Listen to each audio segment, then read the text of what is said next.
할머니와 어머니는 무당이었습니다. 어린아이였던 제가 매일 먹은 간식은 곳에 사용되는 떡과 과일이었습니다.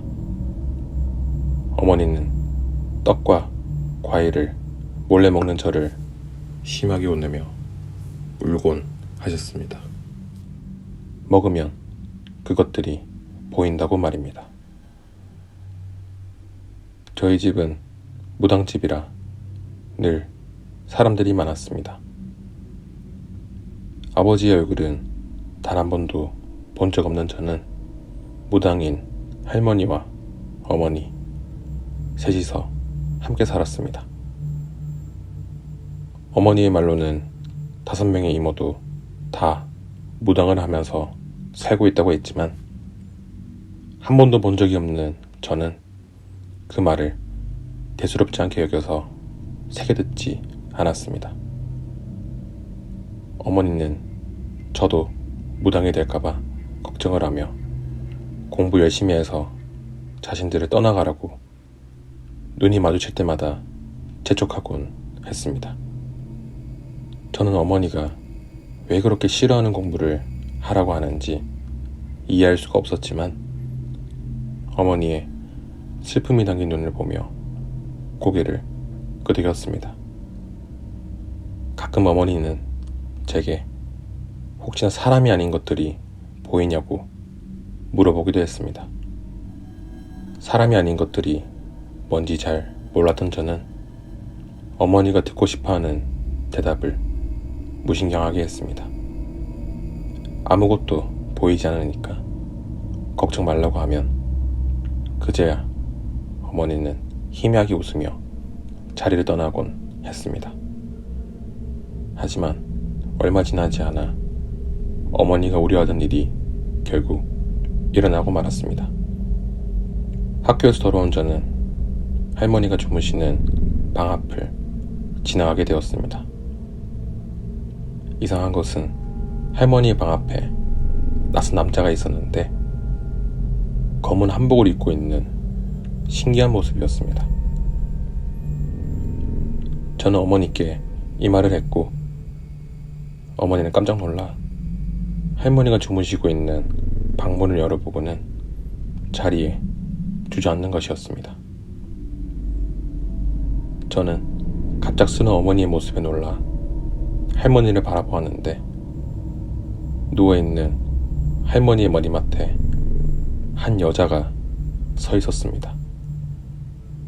그 모습은 생각하기도 싫을 만큼 끔찍한 모습이었습니다. 피투성이가 된 소복을 입고 머리카락으로 눈 한쪽이 가려져 피딱지가 시커멓게 덕지덕지 붙어있는 한쪽 눈만이 보이는 처참한 모습의 여자가 있었습니다.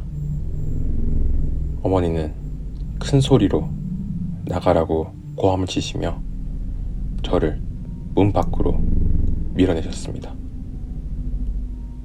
얼마 후 할머니는 돌아가셨습니다.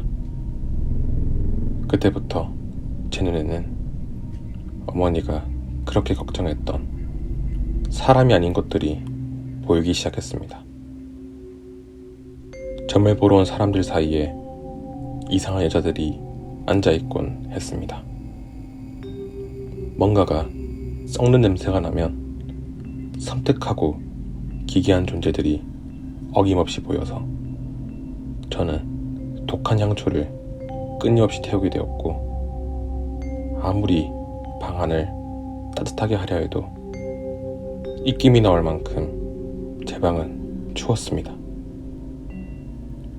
밤낮을 가리지 않고 사람이 아닌 존재, 귀신들이 저를 찾아오기 시작했습니다. 누군가 저를 보고 있는 느낌이 들면 항상 귀신이 있었습니다.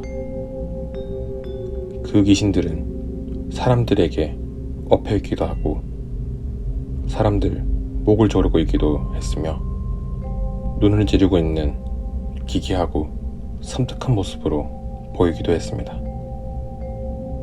어느 날인가부터 어머니는 점을 보고 나면 음식물을 삼키지 못하고 물 한 모금도 먹지 못하는 일이 생겼습니다. 그날 어머니는 저를 보고 불쌍하다고 하시며 소리내어 우셨습니다. 저는 어머니가 왜 불쌍하다고 하는지 이해가 되지 않았지만 가만히 어머니를 위로할 뿐이었습니다. 이상한 일은 또 있었습니다. 어머니는 한쪽 눈이 잘 보이지 않는다며 병원을 다니기 시작했습니다. 처음에는 대수롭지 않게 여겼지만 어머니는 점을 보고 나면 피를 토할 만큼 점점 병세가 위중해졌고 어머니의 겉옷은 검붉은 피로 얼룩져 있곤 했습니다. 점을 보는 날이면 아무것도 먹지 못하고 잘 보이지 않는 한쪽 눈을 머리카락으로 가린 채 앉아있는 날들이 이어져 갔습니다. 학교에서 돌아온 어느 날이었습니다. 아무도 없는 거실에 홀로 앉아있는 어머니의 모습을 보고는 깜짝 놀라고 말았습니다. 그 모습은 할머니가 돌아가시던 날 눈에 보였던 귀신과 너무나도 닮은 섬뜩한 모습이었습니다. 한쪽 눈을 머리카락으로 가린 채 피로 얼룩진 옷을 입고 있는 모습이 오싹해져서 저는 어머니께 더 이상은 점을 보지 말 것을 권했지만 어머니는 고개를 가로저었습니다. 어머니는 제가 보았던 그 죽은 여자는 자신의 언니이며 언니가 죽고 난 뒤 자신이 무당이 되었다고 했습니다. 그러면서 어머니는 자신이 점을 보지 않게 되면 그 업을 제가 이어받게 된다면서 절대로 그럴 순 없다며 눈물을 보였습니다. 어머니는 저의 만류를 뿌리치고 매일 점을 보며 피를 토했고 마침내 시력을 잃게 되어 어머니에게 점을 보던 사람들은 그 기괴하고 섬뜩한 모습에 발길을 돌리게 되었습니다. 사람들의 발길이 뜸해지자 경제적으로 점차 어려워질 수밖에 없었고 어머니의 걱정이 깊어져 더 위중해지는 것이 겁이 난 저는 결국 어머니의 한복을 입고 점을 보기 시작했습니다. 어린 무당이 점을 보자 사람들은 신기해서 많이 몰려왔고 다시 저희 집은 사람들로 북적이며 활기를 찾게 되었습니다. 어머니는 제가 점을 보는 것을 마음 아파하시며 자주 눈물을 보이셨는데 실컷 울고 난 다음 날이면 어머니의 얼굴은 퉁퉁 부어서 일그러지고 시력을 잃은 아픈 눈은 붉게 충혈되어 그 모습이 점점 오싹해져 갔습니다. 어머니는 점을 보지도 못하고 사람들의 눈을 피해 방에서 나오지 않았습니다. 어머니는 늘 제게 미안하다고 하며 외롭고 슬픈 인생이더라도 결혼하지 말고 혼자 살아야 한다는 말을 중얼거리곤 했습니다. 그래야만 이 업을 끊을 수 있다면서 말입니다. 어느 날이었습니다.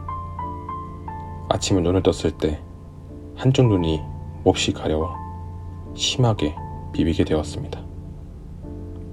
눈에서 불이 난 것처럼 화끈거려 거울을 보고 저는 기겁을 하고 말았습니다. 한쪽 눈이 붉게 충혈된 얼굴이 일그러진 제가 거울 속에 있었습니다. 그 모습은 어머니와 너무도 똑같아서 소름이 끼칠 정도였습니다. 그렇지만 담담하게 받아들여야만 합니다. 왜냐하면 저는 무당집 딸이기 때문입니다.